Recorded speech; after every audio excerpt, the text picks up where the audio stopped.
Everyone, welcome back to Hind Khoj और मैं हूं इशिता। आपने मेरा पिछला 2 होमोफोन्स का वीडियो तो जरूर देखा होगा, तो आज मैं फिर से आपको होमोफोन्स बताने वाली हूं, पर इस बार बिल्कुल नए सेट ऑफ वर्ड्स हैं। तो आइए एक एक करके इनकी मीनिंग और यूजेज दोनों सीखते हैं।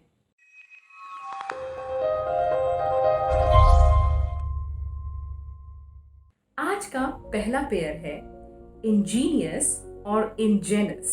इन दोनों को देखिए, दोनों एक जैसे लगेंगे। इंजीनियस का मतलब होता है स्किलफुल या क्लेवर।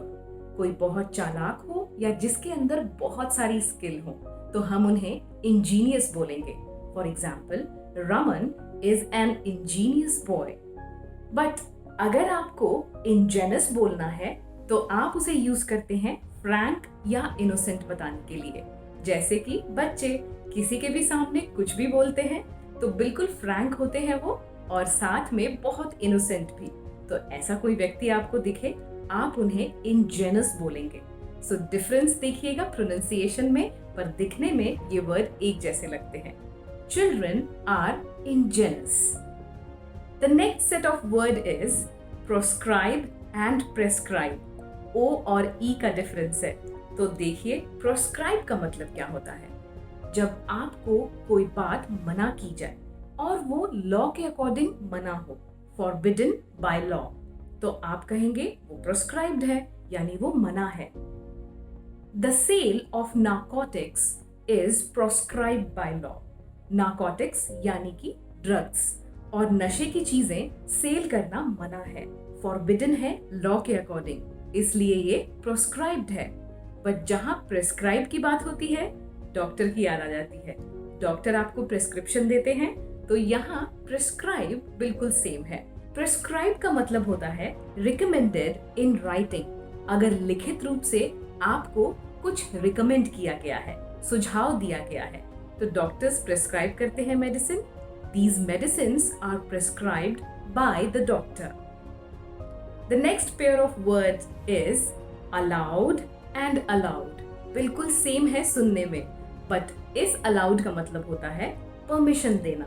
अगर आपने किसी को परमिशन दे दिया है यानी अलाउ कर दिया है। You are allowed to go home. आप अब घर जा सकते हैं, इजाजत दे दी गई है। और दूसरा allowed का मतलब होता है जोर से बोलना, यानी बहुत ऊंची आवाज में बोलना। He read the story aloud to his family. उन्होंने अपनी फैमिली को पूरी स्टोरी बहुत तेज आवाज में या जोर की आवाज में सुनाई। अगला सेट ऑफ वर्ड देखिए, seller and seller. Again same pronunciation but spelling is different.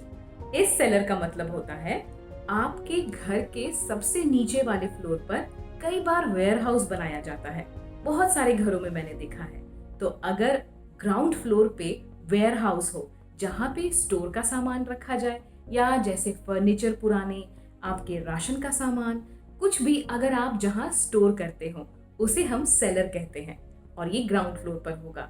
There is a large store of furniture in our cellar. तो मेरे घर में नीचे बहुत सारे फर्नीचर रखे हैं सेलर में, यानी नीचे स्टोर में बहुत सारे फर्नीचर्स हैं। और इस सेलर का मतलब आप जानते ही हैं, बेचने वाले। अगर कोई सामान बेचते हैं तो वो सेलर हैं। I should contact the seller for further information, यानी मुझे इसके इंफॉर्मेशन के लिए सेलर के पास जाना होगा या उनसे बात करनी होगी। तो सेलर यानी जिसने बेचा है वो सामान। The next word is loan and loan. Again same pronunciation. LONE, loan का मतलब होता है अकेला। किसी को अकेला रहना पसंद है, तो मैंने आपको एक वीडियो में बताया था, लोन वुल्फ कहते हैं ऐसे लोगों को जो अकेले रहना पसंद करते हैं। सो इससे अगर सेंटेंस बनाएं, he is a lone survivor. वो इकलौते सर्वाइवर हैं। कोई एक्सीडेंट हुआ जिसमें सब लोग मारे गए, एक ही इंसान बचा रह गया, तो वो अकेले सर्वाइवर हैं। और LOAN, लोन का मतलब आप सभी जानते हैं, यानी अगर हमने किसी से पैसे उधार लिए, सो उधार is loan. I need a home loan. मुझे एक होम लोन चाहिए। आई होप गाइज आपको सारे होमोफोन्स क्लियर होंगे। जल्दी से मुझे कमेंट्स में बताइए कैसे आप अलग अलग होमोफोन्स का यूज करेंगे अपने सेंटेंसेस में। Thank you so much for watching. I hope you like today's video lesson. Once again, thank you so much for watching. Take care, happy learning, and bye bye.